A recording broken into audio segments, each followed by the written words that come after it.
नमस्कार। आज के वीडियो में एक बार आपका सबका स्वागत है। और आज हम बात करेंगे, एक छोटा सा टॉपिक है, ज़्यादा लंबा नहीं है। आज का टॉपिक जो है डायरिया यानी कि दस्त और डिसेंट्री यानी कि पैचिस। तो डायरिया और डिसेंट्री के बारे में आज हम बात करेंगे, पढ़ेंगे और जानकारी लेंगे कि ये क्या है, वह कैसे ये पशुओं में होता है। यानी कि जो डायरिया है, या ये तो हम सब जानते हैं कि जो दस्त है वो क्या है, ये कैसे होता है, ये किन कारणों से होता है या किन की वजह से होता है, ये बेसिकली हम सब जानते हैं। लेकिन बात अपन ये करेंगे कि पशुओं में जो डायरिया होता है वो कितना फेयर होता है और ये किस कारण से होता है, वह कैसे होता है। और एक बात अपन नॉर्मली जान लेते हैं कि अगर पशु को डायरिया हो रहा है और लगातार हो रहा है लंबे समय तक और फील्ड डायरिया है तो वो पशु के लिए थोड़ा हानिकारक है। होता क्या है कि जब डायरिया होता है पशु को, तो जो पशु के शरीर के अंदर जो पानी की मात्रा है वो कम हो जाती है, यानी कि डिहाइड्रेशन हो जाता है। और डिहाइड्रेशन की वजह से पशु को कभी कभी शौक भी लगता है। अपन ने पहले के लास्ट अध्ययन में अभी भी बात किया था कि पशु को डिहाइड्रेशन हो गया है और पशु को डिप्रेशन में भी चला गया है। पशु को डिप्रेशन और डिहाइड्रेशन की वजह से शॉक भी लगा है, जिसकी वजह से पशु की मृत्यु भी हुई है।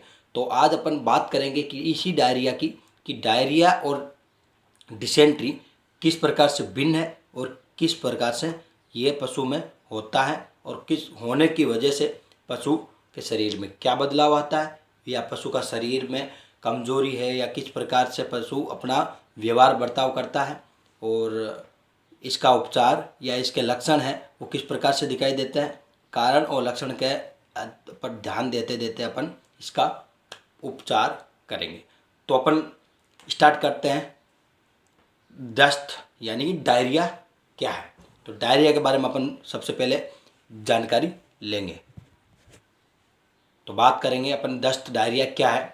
इसमें क्या होता है कि पशु की आंत की जो मूवमेंट है, आंतों की जो मूवमेंट है यानी गतिशील है, वो बिल्कुल बढ़ जाती है, यानी जो मूवमेंट है उससे ऊपर यानी बढ़ जाती है, और जिससे पशु बार बार गोबर करता है।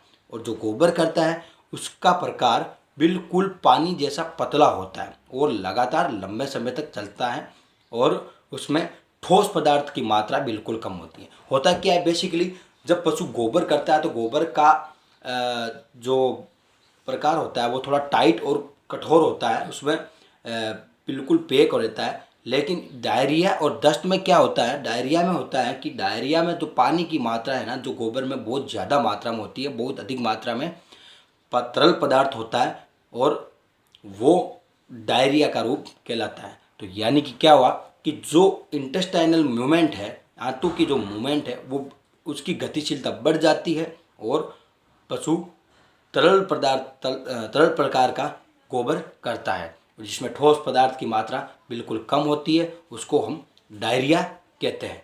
तो ये तो समझ गए कि डायरिया होता क्या है। यानी कि पशु अगर कोई चीज़ खा रहा है या किसी चीज़ को पशु रुमन में हुआ है या पच नहीं वजह से जो मूवमेंट है इंटेस्टाइनल की वो बिल्कुल बढ़ जाएगी तो जो गोबर है वो बिल्कुल पतले रूप में हो जाएगी, पानी के रूप में हो जाएगा, और वो रेक्टम के माध्यम से बाहर निकलेगा, तो उसको अपन डायरिया कहेंगे।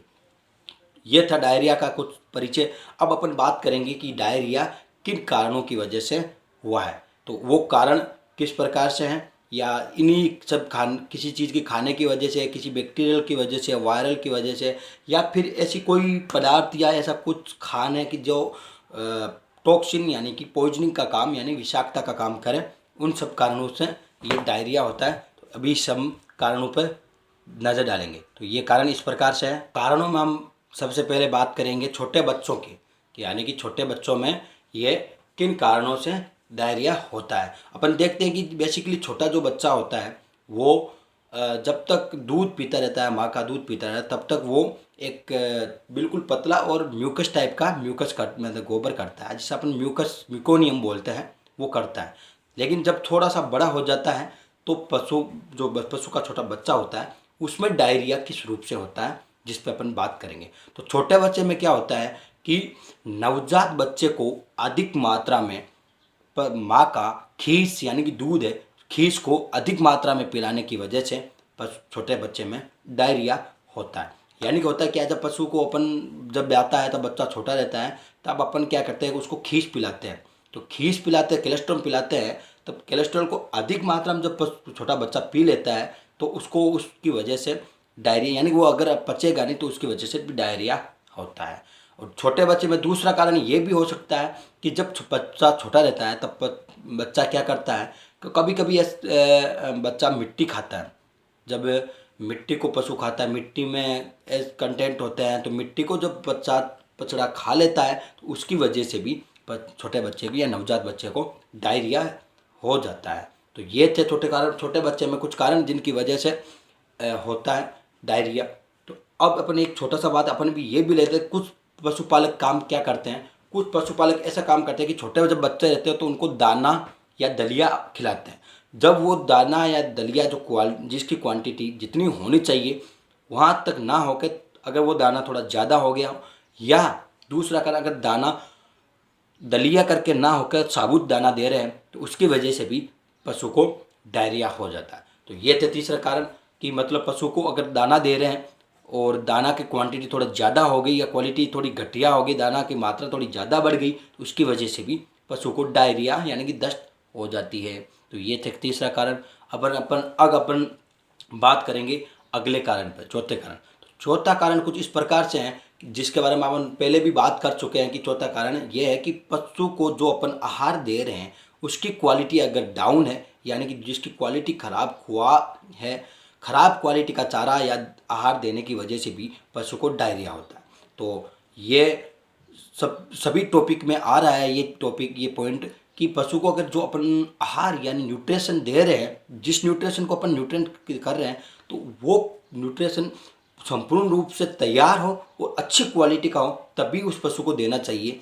अन्यथा वो चारा या वो दाना जो है या जो भी बांट वगैरह है वो पशु को नहीं खिलाएं। अगर वो खिलाया तो उसकी वजह से भी डायरिया हो जाएगा। चौथा कारण अपन ने पढ़ा कि खराब क्वालिटी का चारा देने की वजह से भी डायरिया हो जाता है। अब अगले कारण पे बात करेंगे कि पशु को आहार में अपन तुरंत बदलाव कर रहे हैं या जो पानी है उसमें अगर अपन तुरंत बदलाव कर रहे हैं तो उसकी वजह से भी डायरिया हो जाता है। और तीसरा कारण अगला कारण ये है कि जो एलर्जेटिक कारण है जिसकी वजह से एलर्जी हुई है तो पशु को उस वजह से भी कभी कभी डायरिया हो जाता है।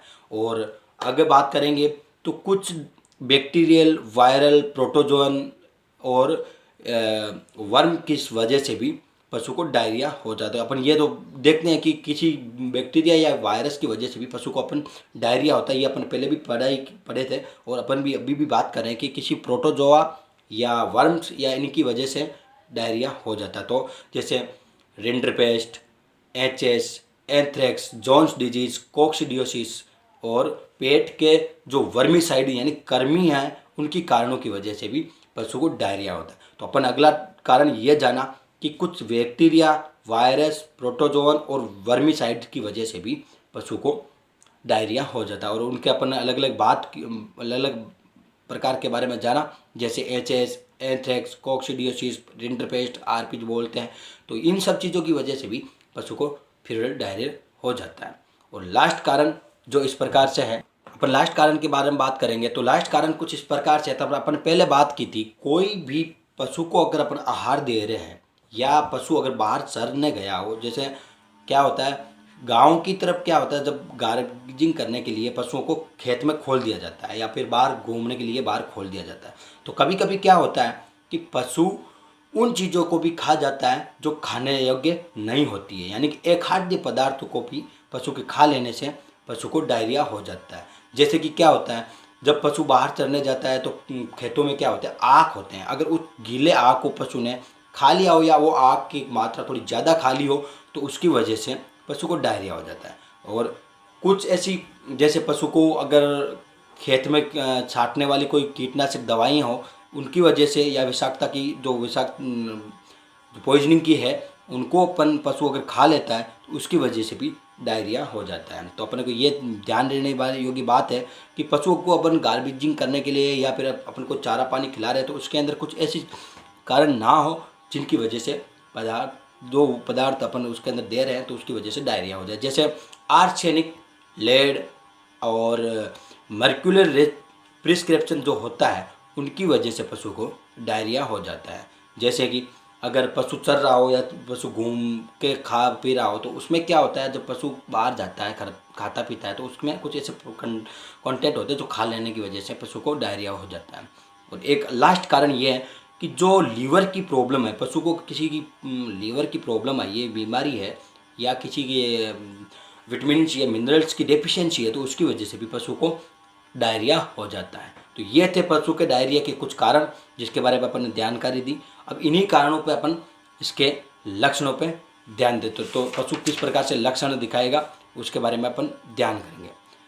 तो लक्षण कुछ इस प्रकार से हैं कि पशु चारा खाना पीना बिल्कुल बंद कर देगा और पशु के लक्षण के अपन ये भी दिखाई देंगे कि बिल्कुल पतला दस्त पशु करेगा। तो ये सबसे डायरिया का सबसे बेस्ट लक्षण यही है कि पशु बिल्कुल पतला फ्यूरल डायरिया करेगा, जिससे क्या होगा पशु के पीछे का भाग है यानी पीछे के पैर और पूंछ है जो गोबर से सने हुए दिखाई देंगे, जिससे अपने को ये पता चलेगा कि पशु को डायरिया हुआ है। और जो पशु अगर बिल्कुल पतला गोबर ना करके पशु गोबर भी कर रहा हो तो गोबर का रंग थोड़ा हल्का और बिल्कुल पतला होगा तो गोबर का रंग भी हरा होगा। तो वही सब कारण है जो एंट्राइटिस में अपन जो कारण पढ़े थे उन्हीं सब कारणों के ये डायरिया में भी वो फॉलो होते हैं। और इन्हीं सब कारणों की वजह से पशु क्या है कि जब पशु डायरिया होता है तो पशु सबसे पहले क्या होता है, पशु को निर्जलीकरण यानी कि डिहाइड्रेशन पशु को हो जाता है। और डिहाइड्रेशन के बाद में पशु कमज़ोर यानी वीकनेस डलनेस हो जाएगी। और लास्ट में क्या होता है, इन्हीं सब डिहाइड्रेशन और डिप्रेशन की वजह से पशु की डेथ भी हो सकती है। लेकिन डायरिया में ये बहुत कम चांस मिलता है। तो अपन को सबसे पहले क्या करना है, अपने को डिहाइड्रेशन की कमी को भी दूर करना है। तो पशु को ये कुछ लक्षण हैं जिनकी वजह से अपने को ये पहचाना जा सकता है कि पशु को डायरिया हुआ है, यानी कि डिहाइड्रेशन, पतला दस्त, पीछे से सना हुआ भाग रहेगा, गोबर में हल्की सी बदबू आएगी और गोबर का रंग हरा होगा, बिल्कुल पानी जैसा होगा। तो ये सब लक्षण हैं जिससे अपने को पता चलता है कि पशु को डायरिया हुआ है। अब इन्हीं लक्षणों के आधार पर अपन इसका ट्रीटमेंट करेंगे। तो ट्रीटमेंट करने से पहले अपन एक और बात थी जिसमें था डिसेंट्री। तो डिसेंट्री के बारे में अपन थोड़ी बात कर लेंगे कि डिसेंट्री क्या होती है। अब अपन बात करेंगे डिसेंट्री। तो डिसेंट्री में क्या है, जस्ट डायरिया के बारे में पढ़ा, अब डिसेंट्री के बारे में क्या है कि उस बड़ी आंत की कुछ भागों की जो श्लेष्मा झिल्ली है उसमें सूजन आ जाती है तथा वहाँ की श्लेष्मा झिल्ली भी हल्की सी हट जाती है यानी फट जाती है या टूट के आती है। और वहाँ पे रक्तस्राव भी होता है। रक्तस्राव मतलब खून निकलने लगता है हल्का, और वो खून क्या है, डायरिया दस्त के साथ बाहर आने लगता है और जिसको खूनी दस्त भी होता है और खूनी दस्त भी बोलते हैं। और गोबर में पतला गोबर होने के साथ साथ में उसमें खून भी आता है और ऐसी स्थिति को अपन डिसेंट्री कहते हैं। होता है क्या कि जब बड़ी आंत होती है उसके अंदर किसी श्लेष्मा झिल्ली या म्यूकस मेम्ब्रेन पर सूजन आ जाने के कारण वहाँ पर रक्तस्राव इकट्ठा होता है और वहाँ की जो म्यूकस मेम्ब्रेन होती है वो भी हट जाती है। और जिसकी वजह से क्या है, जब पशु पतला गोबर यानी दस्त करता है तो उस गोबर के साथ में क्या है, कभी कभी खून आने लग जाता है और उसी खूनी दस्त को अपन डिसेंट्री बोलते हैं। तो ये थे डायरिया और डिसेंट्री के बारे में अपन ने बात की। और डिसेंट्री की भी वही लक्षण है जो डायरिया के लक्षण है और वही कारण है जो डिसेंट्री के लक्षण डायरिया के हैं। तो अब अपन इनका उपचार करेंगे। तो उपचार सबसे पहले अपन को क्या करना है, अब उपचार में अपन सबसे पहली बात करेंगे तो सबसे पहला कारण होता है अपने डिहाइड्रेशन को दूर करना।